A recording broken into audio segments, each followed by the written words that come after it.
جامعہ اہل حدیث لاہور پاکستان میں علوم دینیہ کی تعلیم و ترویج کا مرکز۔ کلکم راء وکلکم مسئول عن رعیتہ فالامام راء وہو مسئول عن رعیتہ والرجل راع وہو مسئول عن رعیتہ والمرأة راعیة فی بیت زوجها وہی مسئولۃ عن رعیتها فکلکم راء وکلکم مسئول عن رعیتہ۔ تم میں سے ہر شخص ذمہ دار ہے اور تم میں سے ہر شخص سے اس کی ذمہ داری کے بارے میں سوال کیا جائے گا۔ وقت کا حکمران، ایک ریاست کا حکمران، وہ اپنی ریاست کا حکمران ہے، اس سے اس کی ذمہ داریوں کے بارے میں سوال پوچھا جائے گا۔ قیامت کا دن ہوگا، ایک شخص، ایک آدمی اپنے گھر کا ذمہ دار ہے، اس سے اس کے گھر والوں کی جو ذمہ داریاں ہیں، اس کے جو حقوق ہیں، ان کے بارے میں اس سے پوچھا جائے گا۔ وَالْمَرْأَةُ رَاعِيَةٌ فِي بَيْتِ زَوْجِهَا، اور ایک عورت اپنے خامد کے گھر کی ذمہ دار ہے۔ وَهِيَ مَسْئُولَةٌ عَن رَعِيَّتِهَا، اور اس عورت سے اس کی ذمہ داریوں کے بارے میں قیامت کے دن سوال پوچھا جائے گا۔ اس کو جواب دینا پڑے گا کہ کیا وہ اپنی ان ذمہ داریوں کو اس طرح سے ادا کرتی رہی ہے جس طرح سے اللہ نے اس کے ذمے ان ذمہ داریوں کو لگایا ہے۔ فَكُلُّكُمْ رَاعٍ وَكُلُّكُمْ مَسْئُولٌ عَن رَعِيَّتِهِ، تم میں سے ہر شخص ذمہ دار ہے اور ہر شخص سے اس کی ذمہ داریوں کے بارے میں سوال کیا جائے گا۔ ابو ہریرہ رضی اللہ عنہ بیان فرماتے ہیں کہ انسان جب مر جاتا ہے تو اس کے مرنے کے بعد 3 چیزوں کا ثواب اس کے لیے جاری رہتا ہے۔ وہ 3 چیزیں کون سی ہیں؟ صدقہ جاریہ، نیک اولاد اور علم نافع۔ یعنی جب انسان مر جاتا ہے تو اس کے مرنے کے بعد اس کے تمام عمل جو ہیں ان کا ثواب منقطع ہو جاتا ہے، ان کا ثواب کٹ جاتا ہے، اسے کسی چیز کا ثواب پیچھے سے نہیں پہنچتا سوائے 3 چیزوں کے، جن میں سے ایک ہے نیک اولاد۔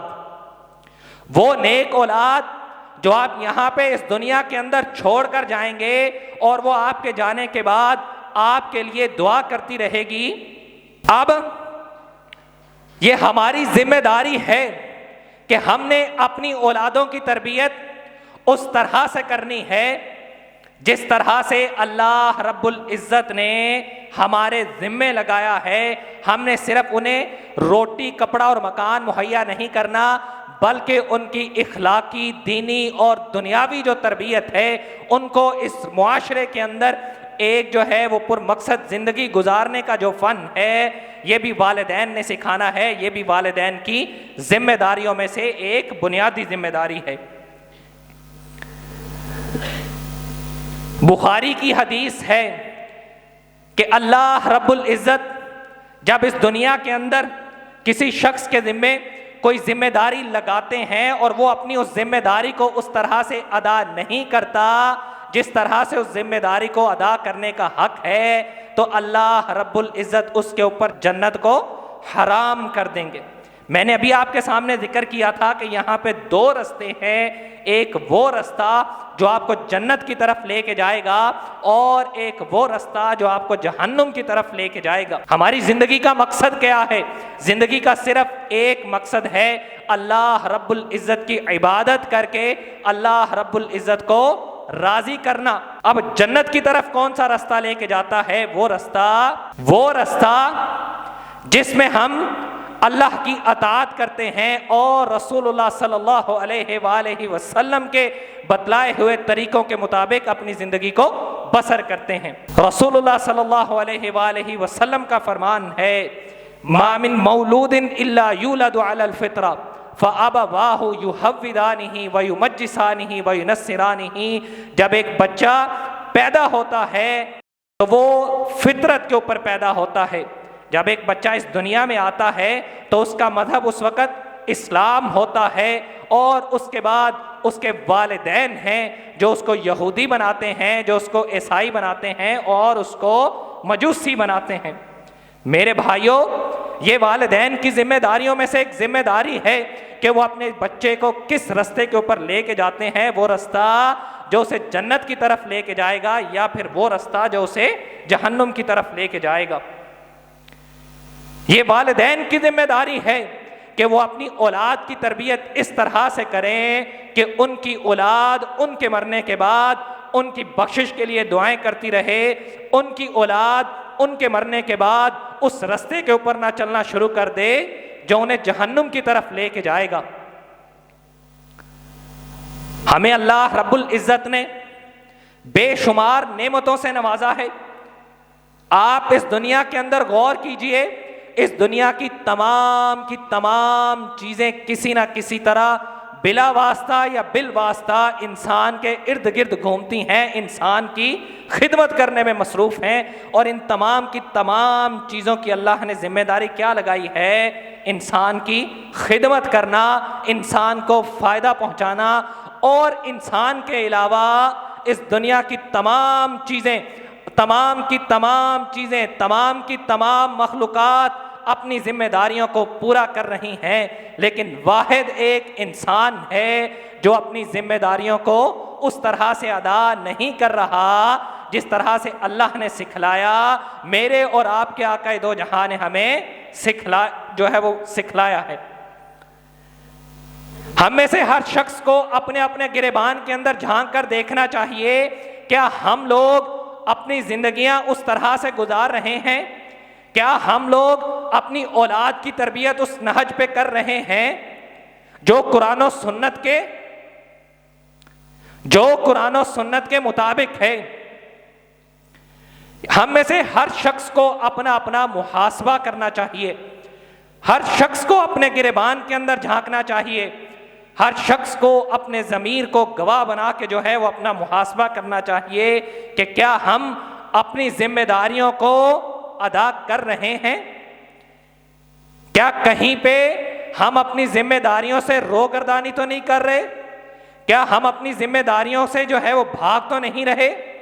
کیا کہیں پہ ہم اپنی اولاد کی تربیت اس طرح سے تو نہیں کر رہے کہ ہمارے مرنے کے بعد ہماری اولاد اس رستے کے اوپر چل پڑے جو اسے جہنم کی طرف لے کے چلا جائے؟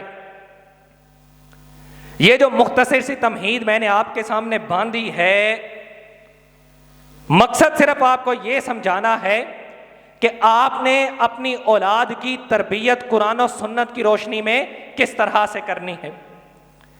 قرآن پاک کے اندر اللہ رب العزت نے اولاد کی تربیت کے 10 اصول بیان فرمائے ہیں۔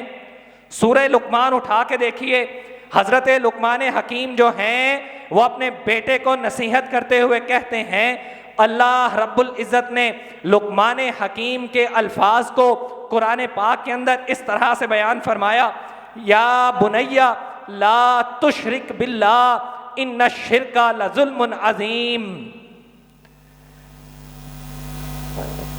لقمان حکیم نے جو سب سے پہلی نصیحت اپنے بیٹے کو کی، اور یہی سب سے پہلا تربیت کا اصول ہے کہ آپ اپنی اولاد کے عقیدے کے اوپر کام کریں۔ حضرت لقمان حکیم نے پہلی نصیحت کیا کی؟ لا تشرک باللہ ان الشرک لظلم عظیم۔ اے میرے بیٹے، اے میری جان کے ٹکڑے، لا تشرک باللہ، اللہ سے شرک نہیں کرنا، ان الشرک لظلم عظیم، شرک بہت بڑا ظلم ہے۔ اولاد کی تربیت کا سب سے پہلا اصول یہی ہے کہ اولاد کی عقیدے کے اوپر کام کیا جائے، ان کے عقیدے کی درستگی کی جائے، انہیں یہ بات سمجھائی جائے کہ اس دنیا کے اندر اگر کوئی مالک ہے، کوئی خالق ہے، کوئی رازق ہے، تو وہ صرف اور صرف اللہ رب العزت کی ذات ہے۔ اس دنیا کے اندر اگر آپ کو نفع نقصان پہنچانے والی کوئی ذات ہے تو وہ کون سی ذات ہے؟ اللہ رب العزت کی ذات ہے۔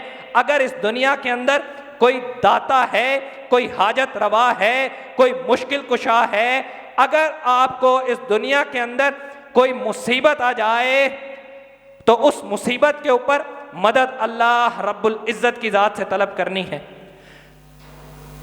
اللہ کے علاوہ نہ تو کوئی خالق ہے، نہ مالک ہے، نہ رازق ہے، نہ حاجت روا ہے، نہ ہی مشکل کشا ہے۔ سب سے پہلا اصول کہ اولاد کے عقیدے کے اوپر کام کرنا ہے۔ اگر آپ نے اپنے اولاد کے عقیدے کی درستگی کر دی، اپنے اولاد کے عقیدے کے اوپر کام کر لیا، تو آپ نے اولاد کی جو تربیت کی ذمہ داری ہے وہ آدھا کام آپ کر چکے ہیں۔ اس کے بعد پھر اولاد کو والدین سے حسن سلوک کے بارے میں تلقین کی گئی۔ وَوَصَّيْنَا الْإِنسَانَ بِوَالِدَيْهِ حُسْنًا وَوَصَّيْنَا الْإِنسَانَ بِوَالِدَيْهِ حَمَلَتْهُ أُمُّهُ وَهْنًا عَلَى وَهْنٍ وَفِصَالُهُ فِي عَامَيْنِ أَنِ اشْكُرْ لِي وَلِوَالِدَيْكَ إِلَيَّ الْمَصِيرُ، کہ تمہاری ماں نے تمہیں 9 مہینے تک اپنے پیٹ میں اٹھایا اور اس کے بعد اپنی جان کے اوپر کھیل کے وہ موت کے منہ میں جا کے وہ تمہیں اس دنیا میں لے کے آئی۔ تمہیں اس دنیا کے اندر سب سے زیادہ اگر شکر گزار ہونا ہے، اللہ رب العزت فرماتے ہیں کہ اپنے والدین کا ہونا ہے، اور والدین کے ساتھ میرا سب سے زیادہ شکر ادا کرنا ہے۔ انشکر لی، میرا شکر ادا کرنا ہے، والدی کا، اور اس کے بعد اگر کسی کا احسان مند ہونا ہے، کسی کا شکریہ ادا کرنا ہے، تو وہ کون ہے؟ اللہ رب العزت کی ذات کے بعد والدین کی ذات ہے۔ اور پھر فرمایا وَإِن جَاهَدَاكَ عَلَىٰ أَن تُشْرِكَ بِي مَا لَيْسَ لَكَ بِهِ عِلْمٌ فَلَا تُطِعْهُمَا وَصَاحِبْهُمَا فِي الدُّنْيَا مَعْرُوفًا وَاتَّبِعْ سَبِيلَ مَنْ أَنَابَ إِلَيَّ ثُمَّ إِلَيَّ مَرْجِعُكُمْ فَأُنَبِّئُكُمْ بِمَا كُنْتُمْ تَعْمَلُونَ، کہ تمہارے والدین میں سے اگر دونوں یا پھر کوئی ایک تمہیں شرک کے اوپر مجبور کریں، اللہ رب العزت کی ذات کے ساتھ شرک کے اوپر مجبور کریں، تو ان کا کہنا نہیں ماننا، لیکن پھر بھی دنیاوی معاملات کے اندر ان کے ساتھ حسن سلوک کے ساتھ پیش آنا ہے۔ یہاں پہ بھی اللہ رب العزت فرما رہے ہیں کہ اگر تمہارے والدین تمہیں میری نافرمانی کے اوپر مجبور کریں تو ان کا کہنا نہیں ماننا، لیکن پھر بھی ان کے ساتھ بدتمیزی نہیں کرنی، ان کے ساتھ دنیاوی معاملات کے اندر حسن سلوک کے ساتھ پیش آنا ہے، اچھے طریقے سے پیش آنا ہے۔ اور اس کے بعد پھر لقمان حکیم فرماتے ہیں یا بنیا انہا ان تک مثقال حبۃ من خردل فتکن فی صخرۃ او فی السماوات او فی الارض یأتی بها اللہ ان اللہ لطیف خبیر۔ اے میرے بیٹے کہ رائی کے دانے کے برابر بھی اگر کوئی چیز ہوگی،